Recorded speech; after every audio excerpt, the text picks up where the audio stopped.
हजरत मोहम्मद साहब का जन्म 570 ईस्वी में अरब के नगर मक्का में कुरैश जनजाति के हाशिम कबीले में हुआ था।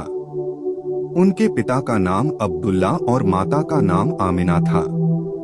बचपन में ही वे अनाथ हो गए और उनका पालन पोषण उनके दादा तथा चाचा ने किया। 25 वर्ष की आयु में उनका विवाह खदीजा से हुआ। 610 ईस्वी में मक्का के पास हिरा की गुफा में ध्यान करते समय उन्हें फरिश्ते जिब्राइल के माध्यम से अल्लाह का पहला संदेश वही प्राप्त हुआ, जिसमें एकेश्वरवाद का संदेश दिया गया कि अल्लाह एकमात्र ईश्वर है और मोहम्मद उसके रसूल हैं।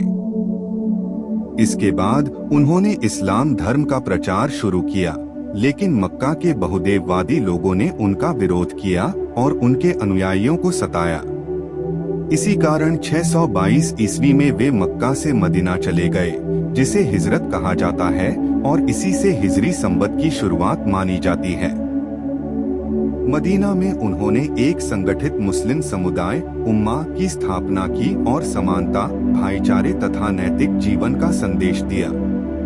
630 ईस्वी में वे मक्का लौटे और शांति स्थापित की।